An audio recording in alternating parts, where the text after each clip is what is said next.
Hey guys, it's Maynas and I'm going to react to another Wrestle Gifts video, which is how the WWE failed Roman Reigns since 2014 to 2020. Now, the character of Roman Reigns is obviously the big dog among all, considered to be, his trademark ever since his babyface run. And this is a time where, yes, the Shield in 2014 was disbanded, and it was a time for each of the Shield members have their own path of success. And the thing is that Roman at this time, he was going to be the next John Cena, because at some point, John Cena is not going to continue wrestling, and then Roman is going to take care of the next decade or so.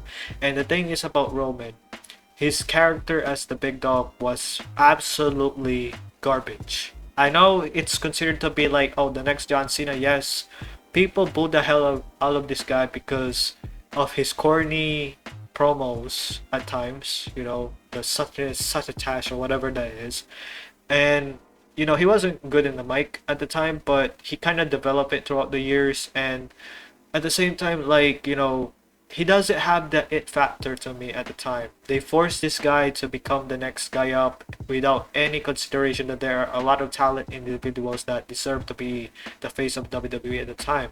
So let's get to this video to see why or how did WWE fail Roman Reigns at the time when he was the big dog. It's 2023 and Roman Reigns has officially reached 1,000 days as Universal Champion. As he sits at the top of the mountain, he's no longer the big dog, but now he's the head of the table. He is now the tribal chief. Roman Reigns for the past few years has finally become the main attraction in pro wrestling, the top draw in the business, the needle mover, the main event. He has finally become the face of the WWE. Since the day he walked into the business, this was supposed to be the end goal. This was what the higher-ups wanted from day one. This is what the potential looked like, and the top was where Roman was destined to be. However, it was not that easy. What was supposed to be an easy path to the top, the man who was supposed to be a surefire lock, found himself in limbo for 6 years. For 6 years, the man found himself being booed out of arenas, being the most hated man in wrestling, being considered the most overpushed wrestler in decades, winning awards such as most overrated by the Wrestling Observer, the most hated wrestler of the year by Pro Wrestling Illustrated, and somehow turning that around to being awarded best box office draw in 2022. Roman Reigns clearly had all the tools, all the potential, but for 6 years he was public enemy #1 for good reason. And the crazy part was, it wasn't even his fault. So let's go back and take a look at that 6-year span and take a look back at how bad it really was for Roman Reigns.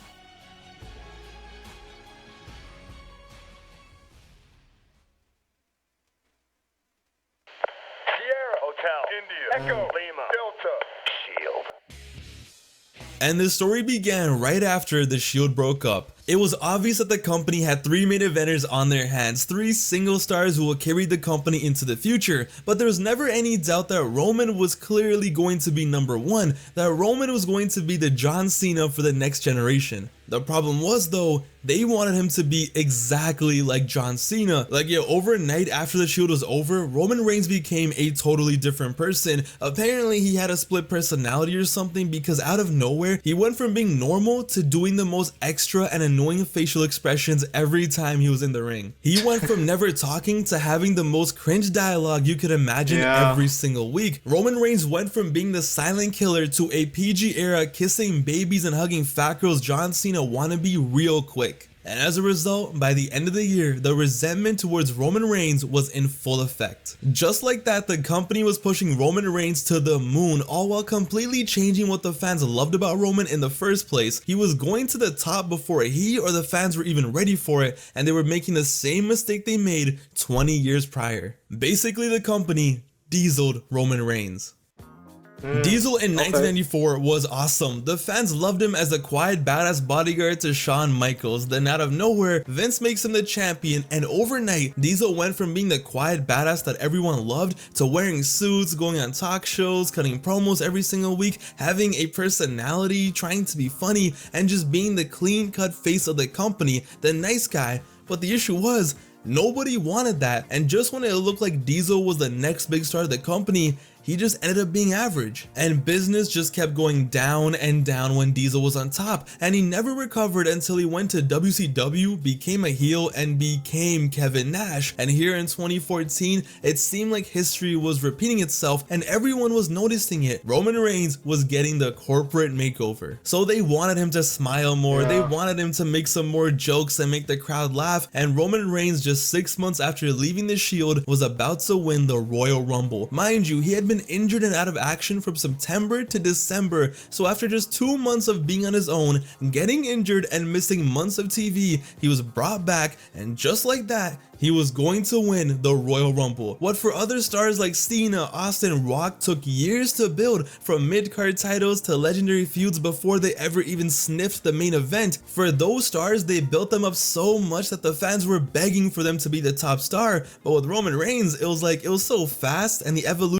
Yeah, it was too quick. The fact that he won mid-card titles maybe like after his main event push or somewhat. He haven't touched an Intercontinental Champion or the United States Champion before, at the time that he was focusing first as the World or WWE Champion at the time. So it's kind of bit like, it's really bad that they put him in the position, because knowing that they were desperately to find a character that is going to be the marquee or the face of the company, when you know that you have to build him first, because he was still, like, he's not yet the most experienced guy in the roster yet. So it was really bad, to be honest, that Vince really pushed this guy too much, and you get the result. Was so rushed, the change was so drastic that it became the company was begging the fans to treat him like a top star. And of course, that did not work out. The boos just got louder and louder every single week, and this man was still wearing the same Shield outfit, coming out to the same Shield theme. They were trying to bank on any goodwill the Shield aesthetic had. Roman Reigns, to no fault of his own, was being booked as a total disaster, and the rest was just history. When he won the Royal Rumble and the crowd rejected him so bad that even The Rock was confused, it was a surprise to no one except apparently the company. There was no need to rush him into that position. There was no need to set him up like that, but these idiots just kept digging the grave deeper and deeper. So he wins the Royal Rumble, he gets rejected. What do? They make him look like a total sucker going into the main event of WrestleMania. No one will ever forget the legendary tug of rope to build up the WrestleMania main event, and just like that, the Roman Reigns character became a buffoon. The way he was presented, it was clear that this was a man to not be taken seriously. He was really a meme, which looking back was so tragic. Clearly this man had all the tools, clearly he had what it took to be the man,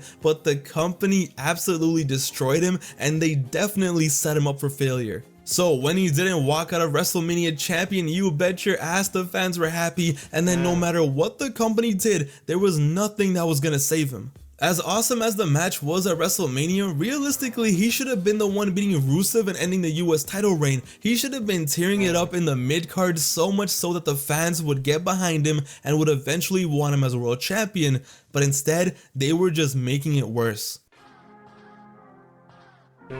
This team. As 2015 was coming to an end, they would have him win the title and get screwed so they could get some sympathy for him. Plot twist, there was no sympathy to be found. They were down so bad they even brought back a 70-year-old Vince McMahon to beef him, to try to recreate some Stone Cold magic like it's 1998 or something, just so maybe the crowd would get behind him. And you know what the crazy part was? Sometimes they actually would. Sometimes the crowd would cheer for him because yeah, because it's mostly kids and women, but the hardcore guys or the adult wrestling fans that understood how wrestling is, they didn't buy it, to be honest. Roman clearly had the potential to be a star, but they ruined it every single time. They would book him as a buffoon, yet at the same time they would push him to the top, so it just made no sense. Like, what were you guys doing? He was out here getting low blowed by a 70-year-old man, still doing that stupid ass smile, still trying to live off the Shield hype, so there was no sympathy. Why would there be sympathy for a guy who didn't have to overcome anything? It was like the weirdest thing. All this stuff that he should have been facing and overcoming, he did it after he had already main evented a WrestleMania. How does that make any sense? So of course, when he beat Triple H in the main event of WrestleMania in front of 100,000 people, nobody cared.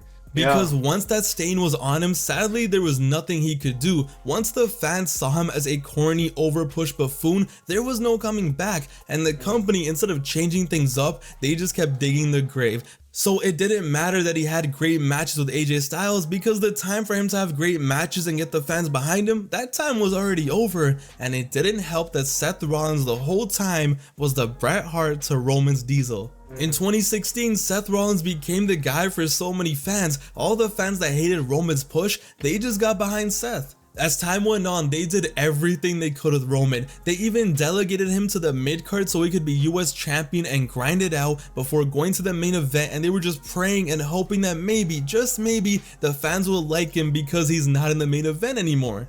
Nope. No matter what feuds, no matter what matches he had, no matter how good they were, Roman Reigns could have went back in time and stopped 9/11, but at the end of the day, it was still Roman Reigns. It was still the guy who everyone just perceived as a bozo. And things just got worse when he got sent back to the main event. For some reason, they thought the way to get Roman Reigns over again, to get the fans behind him once again on the main event scene, was to have the man that everybody hates beat up a 52-year-old man who happens to be probably the most beloved legend on the roster. For some reason, the company thought making Roman Reigns commit elder abuse was going to get him loved by the fans. So no, of course not. Instead, after beating up the old man, Roman Reigns came out to Raw and was booed for 10 minutes. The thing is about Undertaker, he should have retired, you could say, after 32, or you could argue if he loses the streak, he doesn't need to come back at some point because he wasn't the same person anymore. But this moment was the one thing that Roman should do. He should turn heel after he beat Undertaker. But for some reason, WWE is like, it doesn't work for that. You know, we will continue on and on with this big dog, but let's face it, the big dog was not really good. Like, legit. No matter how many times they push this, babyface Roman or the big dog through our throats, and then we don't care. Because at this point, basically, like, when he did his thing in FCW, who is now NXT at this point, he has a character which is called the Boss or whatever, which is considered to be a great character because it's mostly a heel type of character. And he was born to be a heel or made to be a heel, but for some reason, this good guy, all smiles, saying these corny lines, it didn't hit, to be honest. Minutes straight. In one of the most iconic promos of the 2010s, Roman Reigns just stood there and the fans from around the world who had 3 years of built-up resentment to this man just let it all out. Yeah. And if there was ever a time to make Roman Reigns heel, this was it. This is my yard now.